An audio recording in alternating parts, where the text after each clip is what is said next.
BBC বাংলার অধিবেশন আপনাদের স্বাগত। আজ আপনাদের সাথে লন্ডন স্টুডিও থেকে আছি মানসী বড়ুয়া, আর ঢাকায় আমার সাথে থাকছেন আকবর হোসেন। এই মুহূর্তের গুরুত্বপূর্ণ সব আপডেট নিয়ে শুরু করছি আজকের আন্তর্জাতিক সংবাদ। শুরুতে জানিয়ে দিচ্ছি ইরানের বিরুদ্ধে মার্কিন হুমকি নিয়ে কড়া বার্তা রাশিয়ার। এরপর থাকছে বিমানবাহী সে যুদ্ধজাহাজ ইরান থেকে দূরে সরিয়ে দিল যুক্তরাষ্ট্র। আরও থাকছে রাশিয়া কি ইরানকে বাঁচাতে পারবে, কি বলছে রাশিয়া।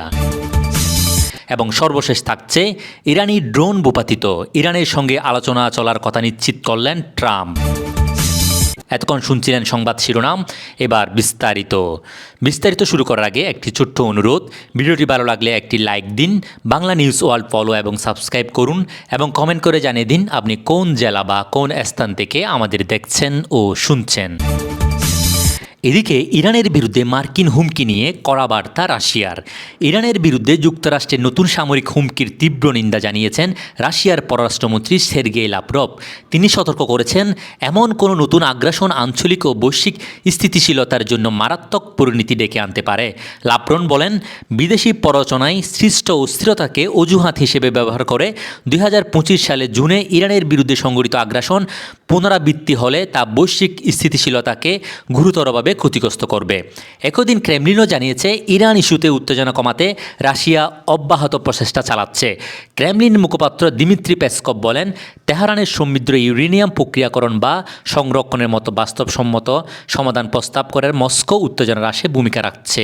পেসকভ জানান, রাশিয়া সংশ্লিষ্ট সব পক্ষের সঙ্গে যোগাযোগ বজায় রেখেছে এবং সংঘাত উস্কে দেওয়ার পরিবর্তে উত্তেজনা প্রশমনে প্রতিশ্রুতিবদ্ধ। বিমানবাহী সেই যুদ্ধজাহাজ ইরান থেকে দূরে সরিয়ে নিল যুক্তরাষ্ট্র। মার্কিন নৌবাহিনী তাদের আব্রাহাম লিঙ্কন ক্যারিয়ার স্ট্রাইক গ্রুপের অবস্থান পরিবর্তন করে দক্ষিণ ইয়েমেনের জলসীমায় নিয়ে গেছে, যা ক্রমবর্ধমান উত্তেজনার মধ্যে বিশেষ মনোযোগ আকর্ষণ করছে। ইরান ভিত্তিক সংবাদ মাধ্যম সংস্থা WANA জানিয়েছে, একাধিক ডেস্ট্রয়ার ও একটি সহায়ক সাবমেরিন সহ এই বহর বর্তমানে সোকোত্র দ্বীপের পূর্বে এডেন উপসাগরের কাছে মোতায়েন। এর মাধ্যমে তারা ইরানের দক্ষিণ পূর্বাঞ্চলীয় বন্দর সাবাহাত থেকে প্রায় 1400 কিলোমিটার দূরে অবস্থান করছে, যা আগের তুলনায় ইরানের উপকূল থেকে অনেক দূরে। ইরানি কর্মকর্তারা যখন যুক্তরাষ্ট্রের সামরিক তৎপরতা নিয়ে সতর্কবার্তা দিচ্ছেন, তখনই এই অবস্থান পরিবর্তনের খবর প্রকাশিত হলো।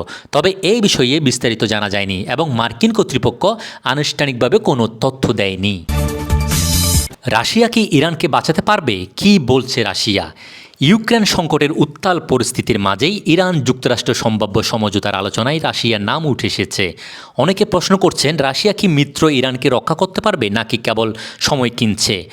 সংঘাতের আবহ মধ্যপ্রাচ্য শান্তির নতুন সম্ভাবনা দেখা দিয়েছে। মার্কিন প্রেসিডেন্ট ডোনাল্ড ট্রাম্প সাম্প্রতিক বিষয়ে তেহরানের সঙ্গে চুক্তিতে পৌঁছানোর বিষয়ে আশাবাদী, যদিও ওয়াশিংটন মধ্যপ্রাচ্যে প্যাট্রিয়ট ও থার্ড ক্ষেপণাস্ত্র মোতায়েন করেছে। কূটনৈতিক পরিবর্তনের পেছনে রাশিয়ার বড় ভূমিকা রয়েছে। আল জাজিরার প্রতিবেদনে বলা হয়েছে, রাশিয়া, তুরস্ক ও কাতারের মধ্যস্থতায় তেহরান ও ওয়াশিংটনের আলোচনায় নতুন দুয়ার খুলেছে। গত সপ্তাহে মস্কোয় ইরানের নিরাপত্তা পরিষদের প্রধান আলী লারিসনির সঙ্গে পুতিনের বৈঠকের পর ট্রাম্প সামরিক পদক্ষেপ থেকে সরে এসেছেন। রাশিয়ার প্রস্তাবে বলা হয়েছে, রুসাটম ইরানের বেসামরিক পারমাণবিক কর্মসূচি তদারকি করবে, যাতে ইউরেনিয়াম সমৃদ্ধকরণ সীমার মধ্যে থাকে। এদিকে ইরানি ড্রোন ভূপাতিত, ট্রাম্প নিশ্চিত করলেন আলোচনার খবর। পারস্য উপসাগরে উত্তেজনা কমাতে ইরানের সঙ্গে যুক্তরাষ্ট্র আলোচনার পথ খুঁজছে, এমন কথা জানিয়েছেন মার্কিন প্রেসিডেন্ট ডোনাল্ড ট্রাম্প। একই দিনে মার্কিন সামরিক বাহিনী আরব সাগরে ইরানের একটি ড্রোন ভূপাতিত করার ঘোষণা দেয়। ড্রোনটি তাদের বিমানবাহী রণতরীর কাছাকাছি চলে আসায় তা ধ্বংস করা হয়।